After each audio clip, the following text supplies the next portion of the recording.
Good morning everyone, my name is Mr. Nash and welcome to my YouTube channel. Today you can see a Metro Rail Hot Wheels dragster. Well, I have something that I hope you'll enjoy, I'm excited about, but is a real life version. So without further ado, let's do the reveal. And there she is, my 55 Nash Metropolitan Pro Street. Looks pretty good. So what have we got here? Well, we have a 572 cubic inch big block Chevy engine with an 871 blower or supercharger on the front. For my European friends, 572 is 9.4 litres, so about 4 subcompact cars back in Europe.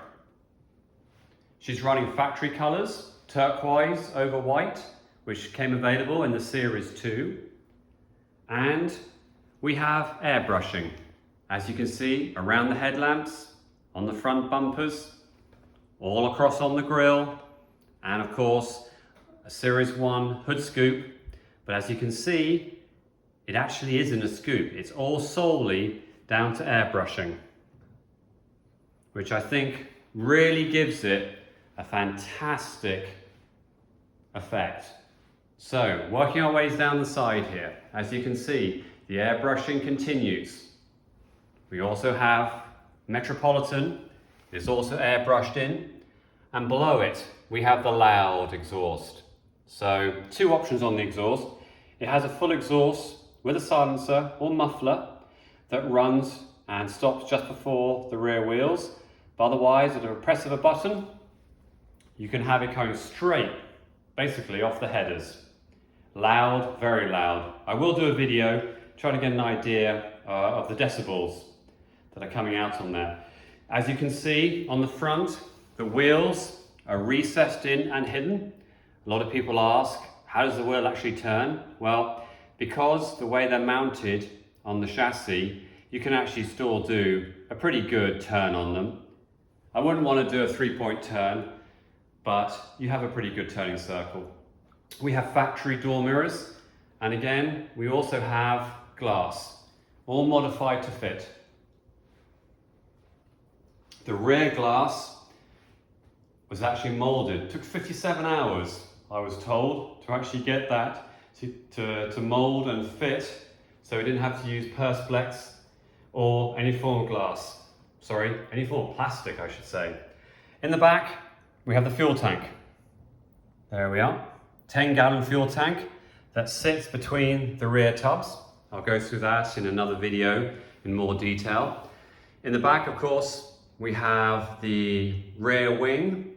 We also have more airbrushing around the rear light cluster. We also have more airbrushing for the bumpers. And of course, we also added a hubcap, again airbrushed, with an M-letter logo. What else do we have here?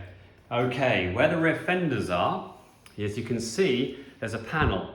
Behind there is the Mickey Thompson rear tyres. These are Sportsman street tyres. The sizes is 30 times 12, so it's a 12-inch rim, and 15 inches the diameter. You can also pop them off, and it really gives you a dragster look. So I'll also do another video on that, see what you think. In other words, fender covers on or fender covers off.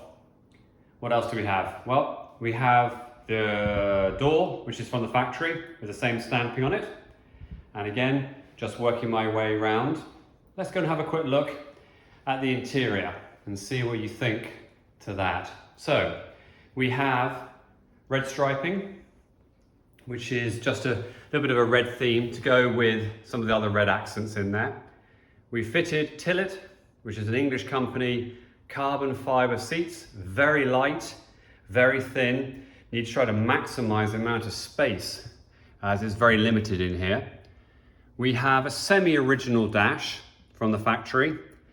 We do have the original ashtray, which is quite a cool feature. We do have the original glove box as well. Of course, the rest, as you can see, is all purely to keep a check of the engine and all other features.